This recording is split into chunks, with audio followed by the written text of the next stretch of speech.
Hi, welcome to Vertical Installation Technology by Shaw. Vertical Installation Technology, otherwise known as VIT, is a combination of a specialized process and design tools that together provide an avenue for you to tap into the phenomenal market of occupied replacement. With the current rise in fast-track office building, it's no wonder that we see increased use of modular furniture systems. As this market expands, these volumes will undoubtedly continue to increase. The side effects of new construction over the years have continued to yield increasing numbers of refurbishments and carpet replacements. It is the desire of Shaw to provide you, our loyal customers, with the most current technology and tools so that together we can meet these future demands. The VIT process, when executed properly, will allow you to successfully lift existing office systems furniture and replace your customers' carpeting without disrupting their operation. That means no downtime. VIT will eliminate the need for expensive electrical, phone, and computer disconnections and reconnections, as well as the need for furniture disassembly and reassembly. All of these savings will mean surplus revenue to the tenant or building owners, whichever the case may be.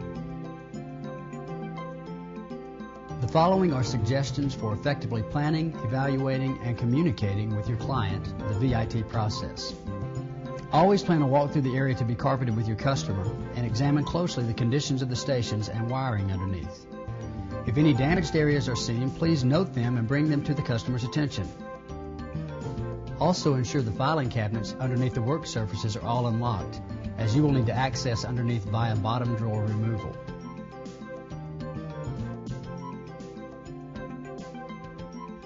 There may be specific times when outside vendors can receive their materials.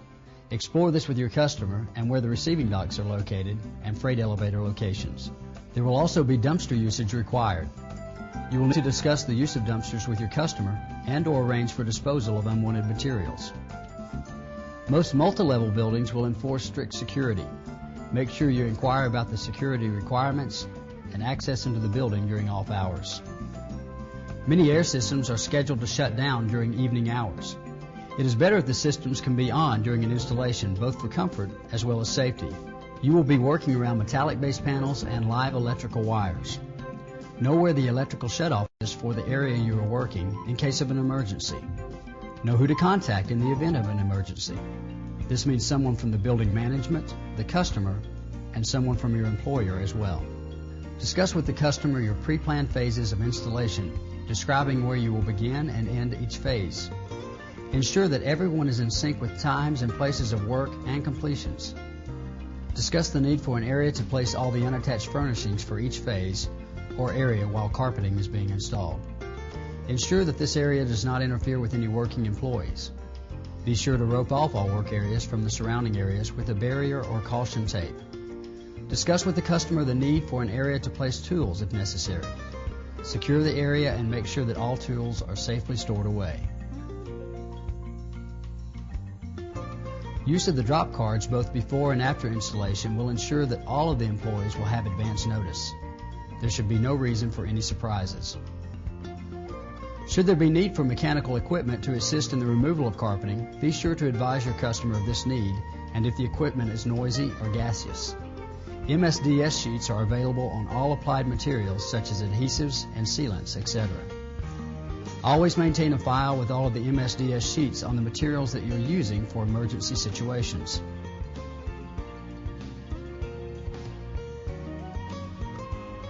The cases are heavy-duty thermoplastic cases that are ATA approved, and they're airtight and watertight.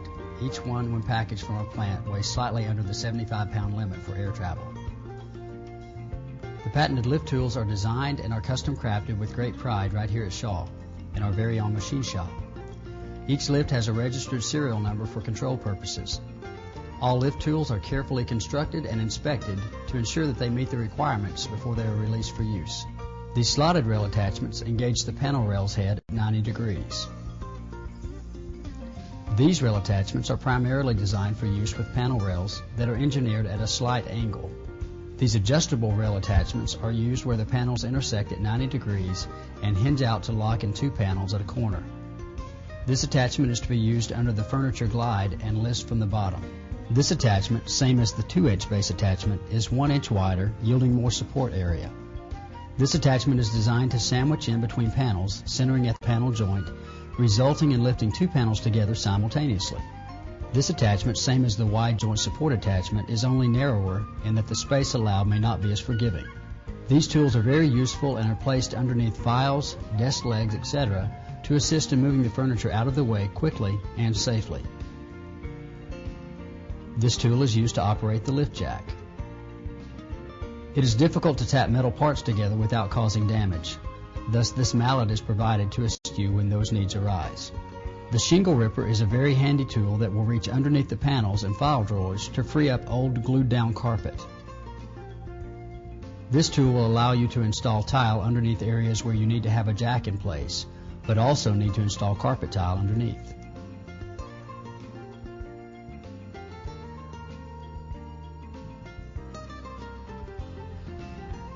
First of all, we must make sure all the contents in the overhead shelving or storage bin area are unlocked, emptied, and stored properly away.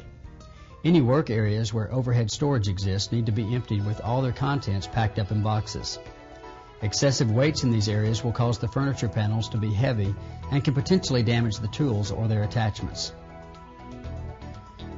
This is best done by leaving drop cards on the desk and cubicles of the next phase advising them of the carpet work to be done, and also requesting that all loose items be packed up in boxes and left just outside their station. Next, we will properly identify all area contents, label all unattached furnishings and boxes packed by the customer. Carefully store unattached furnishings and boxes in pre-selected staging areas. Label them such that you will not be trying to figure out where everything goes after the carpet is installed.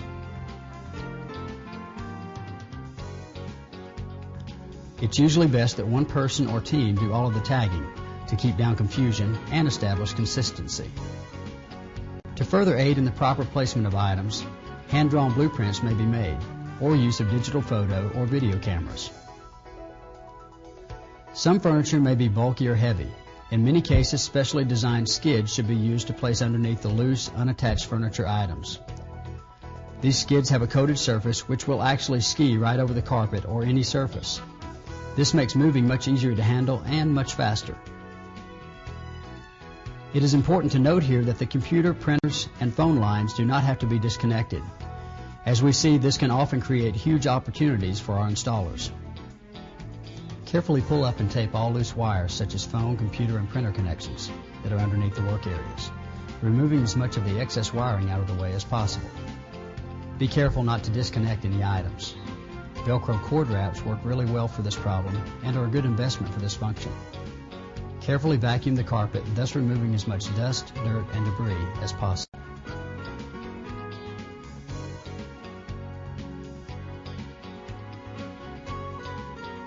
Trace cut the old carpet around all of the panels and stations, not leaving more than 1 to 1.5 inches of material on either side of the furniture panels. As we cut the carpet up, we will cut it into 2 to 4 foot sections. This will allow us to handle the old carpet in a manner that will not create so much dust and debris. Just one word of caution. Be extremely careful when cutting around wires. In some cases, it is best to cut around a bundle of wiring, leaving the old carpet underneath to avoid slipping of the knife. Roll the old material face in, ensuring that all dust remains in the material and not on the floor. Carefully place the rolled up material on a dolly or lateral hand truck for ease of removal from the site. Let's review some things first before we get to the lift tools. First, we should know by now what type of furniture system we are working with and what type of hinge. In the event that you wish to identify workstations, in most cases the manufacturer's labels can be found just behind the base panel at the raceway or underneath the top panel caps.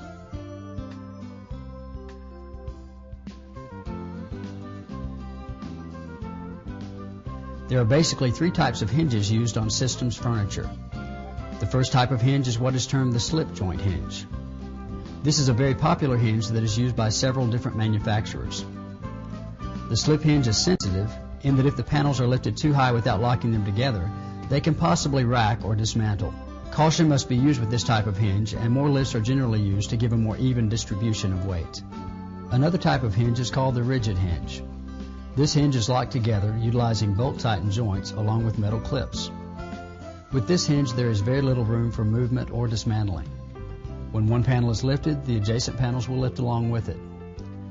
Furniture which utilizes this type of hinge is generally very friendly to lift and usually poses no problems when using the VIT jacks.